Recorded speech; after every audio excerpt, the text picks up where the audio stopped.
Sandra from asexualized.com and author of Asexual Perspectives out on Amazon. Welcome to day 4 in the heterosexual dating series. So today I want to talk to you about being in bed with a heterosexual guy. Yes, if you've read my Asexual Perspectives book, if you've watched my videos, if you've followed me for a while, you will know that I can't usually sleep in the same bed as anyone. I can't usually actually sleep in front of anyone. So I recently had to stop dating a heterosexual guy that I've been dating for 2 months. I was quite serious about him. I felt a lot of emotions and attachment towards him. I really cared about him deeply. I cared about him, his past. I cared about him as a human being. I cared about his work. I really did care about him in general. Unfortunately, by the end of the dating, before I had to call it off, it seemed like it was more me that was interested in him, me caring about him, and he was no good for me. So I had to stop seeing him, which is kind of really difficult, seeing as I did a lot of things with him that I haven't been able to do in a long time. So yeah, I did actually sleep in the same bed as him, my bed. So I had pajamas on the whole time. He never saw me naked, which I'm really thrilled about because I don't like a guy seeing me naked. And the fact he never saw me naked and we're not dating anymore was just great. I got very intimate with him with kissing though. So yeah, he came and stayed in my bed for a few nights on different occasions, and I could actually, by the end of the time, I was getting more and more used to sleeping in the same bed as him. It wasn't as peaceful and good a sleep as I get on my own, I will admit that, and some nights it was really difficult because I barely got any sleep.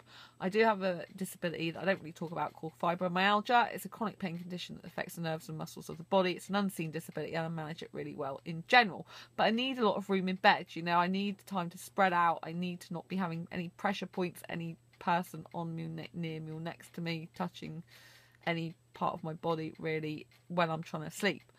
But he was really good because I said just like move up. He knew about that, so he would like go more on the, you know, the more slimmer edge of the bed, which suited me better. But it was difficult, I have to admit. I still get much better sleep on my own. I still prefer to sleep on my own in general. But it was nice to have a person there who I really cared about for a while. And it was really interesting to know I trusted him. Like, I really totally trusted him like that. I mean, even though he's heterosexual, he's had lots of sex in the past.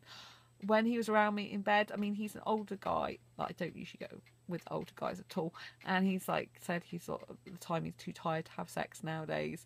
So, you know, and he did used to have a lot less energy than me. So I kind of like felt really comfortable around him sexually, and that's really difficult. That's another reason why it's hard for me to split from him, even though he's no good for me, because there was kind of these things I could do with him that I hadn't done with people before.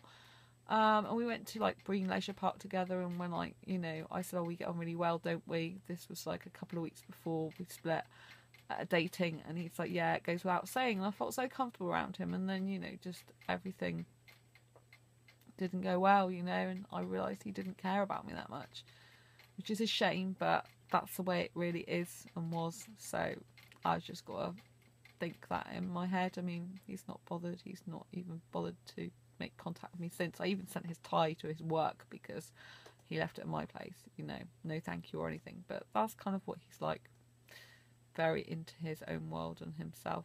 But I feel sorry for him because I don't think he's going to meet anyone outside his family that cares for him as much as I did. So there you go.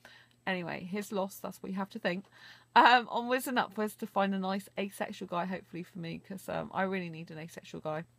I really do. I totally trusted him physically around me, but I didn't actually trust him with other women long term. So it's good that we're not together anymore. But yeah, so I did a first with him, so I could, and normally if I can picture myself in bed with an actual guy sleeping next to him, it's normally a really much younger guy, like really younger guy, very early 20s. So that was really unusual for me. But yeah, I managed to do it and conquer a fear in a way, because I was, you know, at one point I was quite afraid of being intimate with a heterosexual again, or being physically close to a heterosexual. And actually with him, I did have a lot of fear of that at the beginning, but then when I talked to him thoroughly and he reassured me that he wouldn't do anything he wasn't supposed to do, then it was all good. So yeah, have you literally been in bed with a heterosexual or bisexual or, you know, homosexual person and just like slept with them but not had sex with them? How did that feel to you? Were you tense? Were you nervous? Did you have to watch your back all the time, or were you really confident and comfortable that they weren't going to do anything they shouldn't? I'd love to hear in the comments below. Please share this video with all your asexual friends and people that want to learn more. If you haven't subscribed all yet, please do hit that subscribe button now. You will not be disappointed, I promise. And don't forget, if you are subscribed, to hit that bell button. It's really important because you'll get every single notification from me as soon as I release a new video.